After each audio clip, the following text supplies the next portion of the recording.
జై జగన్.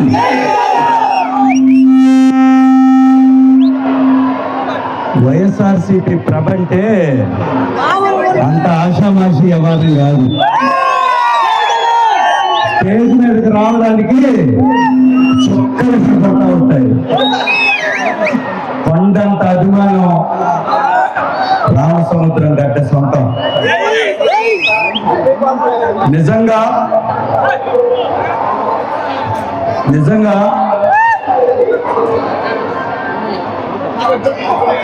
నాకు ఎప్పుడు ఒకటే భయం, స్టేజీల దగ్గర ఏమన్నా జరుగుతుందా, ఈ నెట్టుకొని పడి ఇట్లా.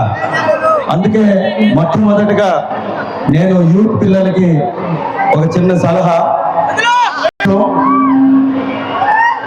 వైఎస్ఆర్ కాంగ్రెస్ పార్టీని 2 ప్రభలు కట్టినా కానీ జనాలకి ఎక్కడా త్వరనే లేదు. అందుకే రామసముద్రం గడ్డ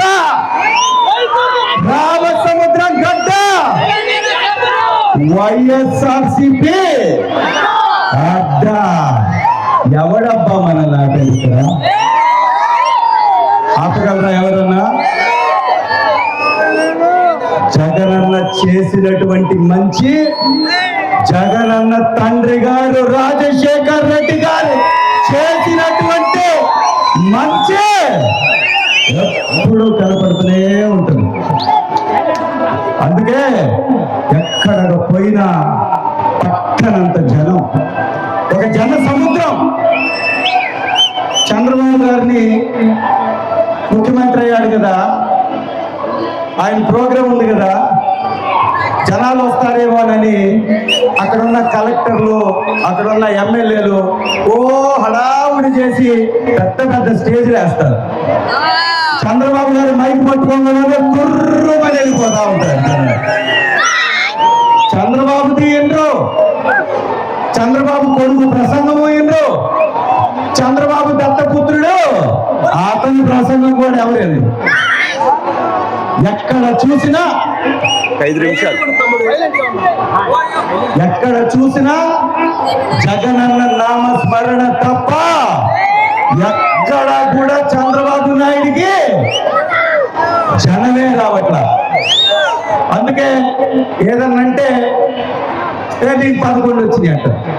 అయ్యా సూపర్ 6 ఏమైందంటే నీకు వచ్చింది 11 అంట. అయ్యా కొత్త ఉద్యోగాలు ఏమంటే నీకు వచ్చింది 11.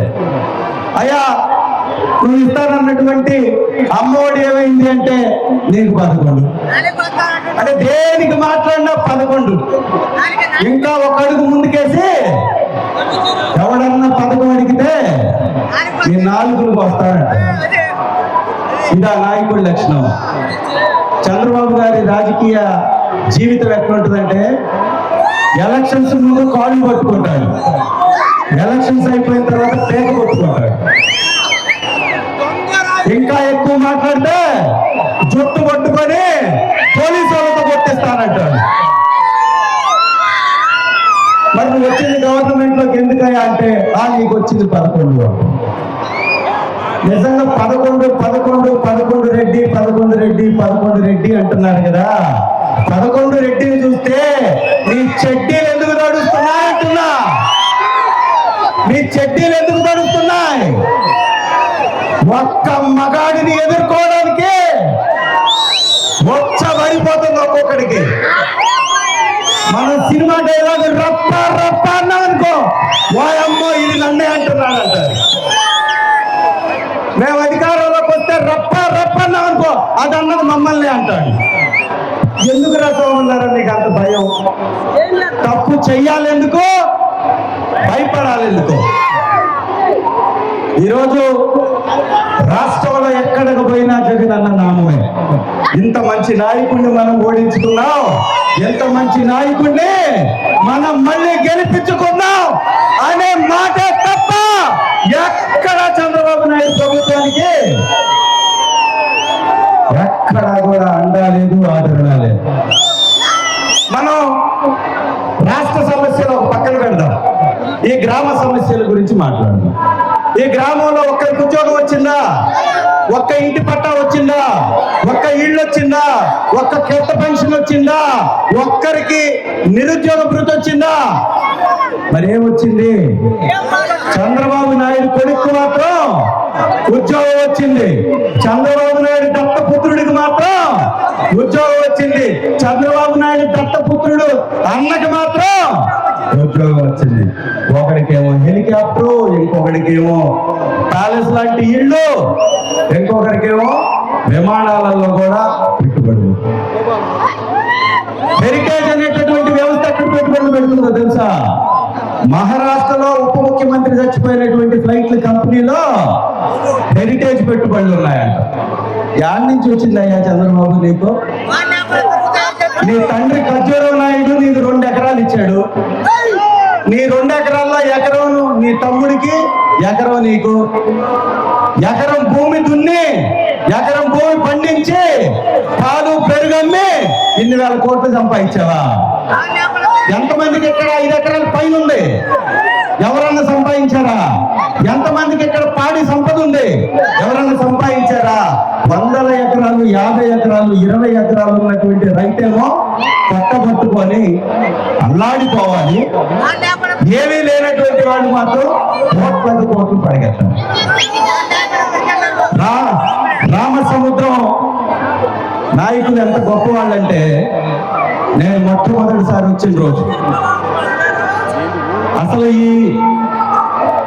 ఈ గ్రామంలో తెలుగుదేశం పార్టీ అసలు ఉందా అనేలాగా ఆ కార్యక్రమం చేశారు. ఏ రోడ్డుకు పోయినా విచ్చలవిడిగా జనం. లాస్ట్ కి రామసముద్రం ఈవీఎంను కూడా లెక్క పెట్టలేదు. తెలుసా మీకు? తెలుసా? రామసముద్రం ఈవీఎం ఒక ఈవీఎం లెక్క పెట్టాల. ఎందుకు లెక్క పెట్టలేదంటే అది ఖచ్చితంగా వైసీపీకే వస్తుంది కాబట్టి అది లెక్క పెట్టకుండా కావాలని దాన్ని అడ్డుకున్నారు. అయినా మనం గెలిచామా లేదా?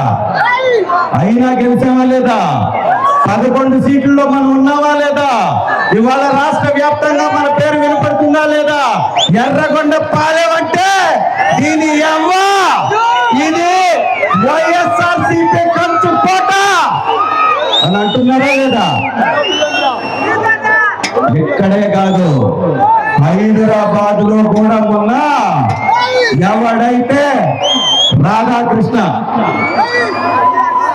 విడిగా మనపై రాతలు రాస్తున్న బచ్చా చంద్రబాబు నాయుడు గారికి ఒక పెద్ద బినామీ. అట్లాంటి పని వాళ్ళని ఏదో మన భార్యల గురించి ఏం మాట్లాడాడా లేదా? అంటే మన భార్యల్ని మనం ఇంకొకరికి ఇచ్చి పెళ్లి చేస్తామంట. ఎంత పిచ్చున్నా గానీ అంత కండకావరం ఉంటుందా? ఎవరిని చూసుకొని అందుకే 7 సముద్రాల అవతల ఉన్న వైఎస్ఆర్సీపీ అధికారంలోకి వస్తే ఒక్కొక్కడికి రప్ప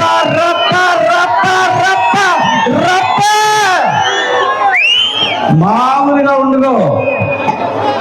ఎంతకు ముందులాగా అనుకుంటున్నారేమో. దెబ్బకి దెబ్బ ఖచ్చితంగా ఇస్తాం. ఎవడైతే మా నాయకుల్ని వైఎస్ఆర్ కాంగ్రెస్ పార్టీ కార్యకర్త కాలరు పట్టుకున్నాడో ఖచ్చితంగా రోడ్డు మీదకే తన్ని ఈడుస్తా. క్షమించేదే లేదు. అందుకే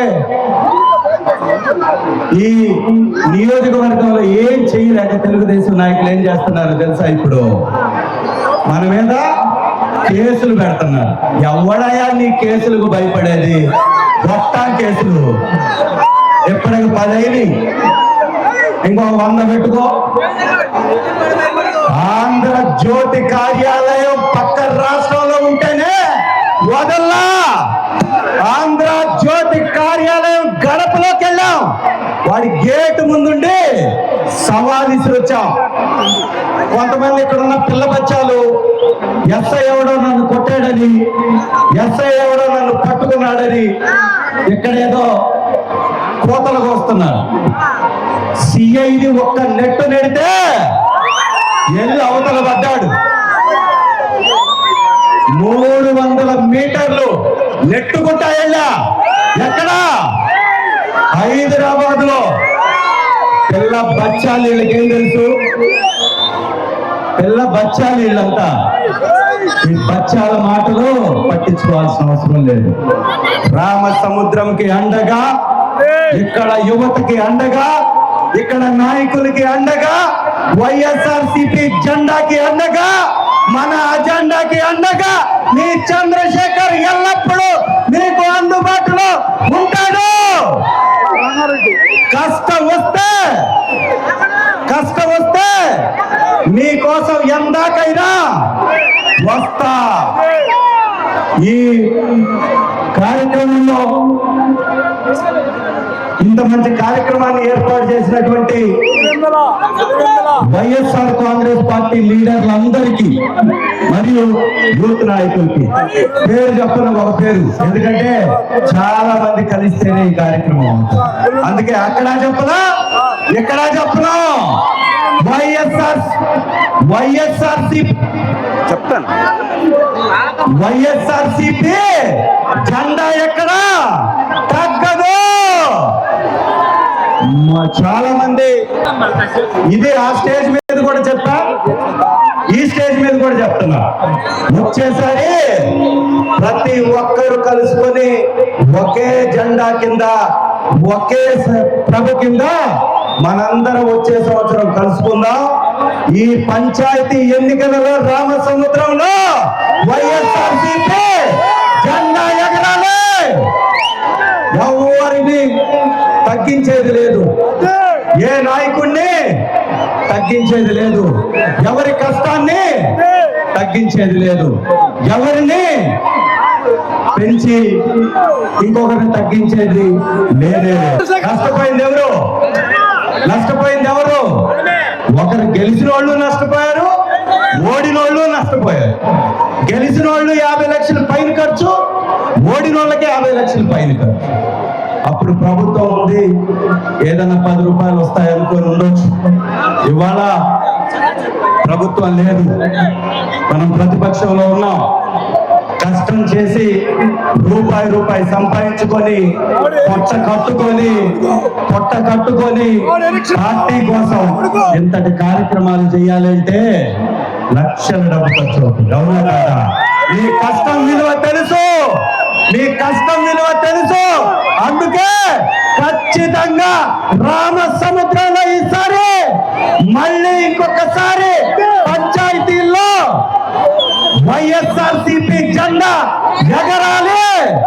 రెండో పులివెందులాన్ని మరొకసారి నిరూపిద్దాం. ఈ కార్యక్రమాన్ని ఇంత ఘనంగా నిర్వహించినటువంటి ప్రతి ఒక్క నాయకుడికి, ప్రతి ఒక్క యువకుడికి, ప్రతి ఒక్క మహిళకి, అందరికీ పేరున నేను కృతజ్ఞతలు తెలియజేస్తున్నాను. నేను మీకు ఇంకో మాట కూడా ఇస్తున్నా.